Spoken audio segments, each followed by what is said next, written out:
bamala kusaamu ono hair polisher mu nviiri tujja ku sprayingamu ne olive oil hair sheen spray osigale nga fashion yonna gy'okoze mu nviiri zo esigalamu kino kyekisinga okuleeta ekyo fashion nesigalamu mu nviiri zo aye nezisigala nga zimasaamasa nga zirabika bulungi abaami mujja kwebuuza lwaki tetubogerako abaami tulina hair dye ono tagenda mu nviiri z'abakyala bokka ne mu nviiri z'abaami agendamu oyagala kuddugaza nviiri zo zibe nga za blaaka hair dye ono akikola bulungi nnyo naye alina emitendera giri kuno gy'ogoberera omukuteeka mu nviiri zidde ku kala gy'ozaagala kyakola Radiant hair dye abasajja twaleese n'abakyala eno product y'abakyala n'abaami bagiyise Radiant olive oil bath and shower gel eno product empya gye tulina nungi nnyo erimu oils ez'obutonde erimu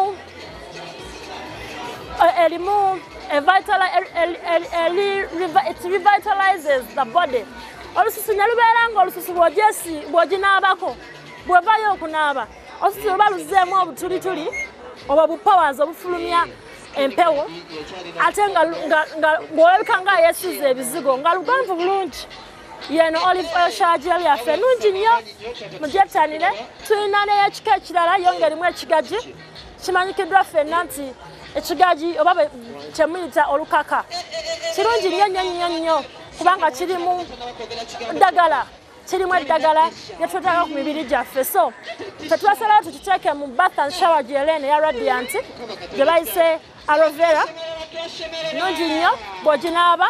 bambi ogenda kubanga tokyawulira bintu bikusiiwa kubanga olukaka luli lwetuteekamu lwetusinga omugaso mugyettanire nnyo shower gel eno nungi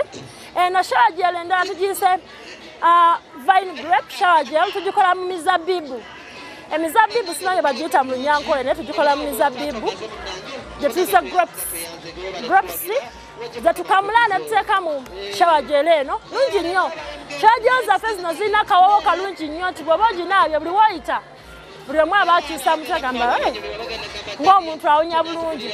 zino shower gel zaffe so zezo products zaffe eza Radiant ezimu ku zo zenjogeddeko sijja kwerabira kwogera ku bamaama abasibye braids ennaku zino tusiba nnyo braids naye braids ezikuumya otya nga zinyirira nga n'omuntu bwakulengeera ewala zinyirira tozikuma nga tezikaddiwa nga zirabika bulungi zirina shiini eyo eno braid spray tuyambako nnyo waliwo abantu abasiba enviiri ne zibasiiwa n'osiba braids naye ne zikusiiwa noba nga weetakula braid spray negenda kuyamba nnyo obuteetakula kubanga eziyiza kyetuyita situka so netugiyise anti dandruff protection yeeno so buli wabeera ng'olina situka n'abamu enviiri bukola ensobi bannaaye enviiri n'oziteekamu spray ng'oledda ziddugala zirimu situka oledda akutte ku nviiri nedda si bwe bikola n'aba mu mutwe gwo kubanga akutukula sprayinga ku braids zo osprayingako nga bwondaba bwe sprayingako bulungi bwoti kugenda sigalako eyo shiini kugenda sigalako shiini bulungi nga tezirabika bulungi nnyo naye sprayinga okuva ku lususu kuno bwoti temusprayinga ku nviiri ezitali nsibe eno bagiyita braid spray tebagisprayinga ku nviiri eziri relaxed nedda esprayingiba ku braids zino neziba nga zirabika bulungi nga nnyonjo bulungi ate nga zirina shiini bulungi eyamba nnyo ebintu bingi esofteningisa enviiri ezo eyambako okuziyiza okukutuka kw'enviiri naddala tumanya okusiba enviiri nezikutuka naye bw'oba ogikozesa mu mitendera gyayo emirungi egenda kuyamba nnyo kyamaanyi naye kyembakuutira temugiteeka mu nviiri nga nkyafu mugiteeke mu nviiri ezitukula ng'ozinaabyemu zino braid ziba zinaabamu nange nva kunaaba zange ozinaabamu bulungi nnyo ne ziba ne ziri mu bukyafu noteekamu spray no ejja kuyamba kyamaanyi nnyo tulina ebizigo byaffe bino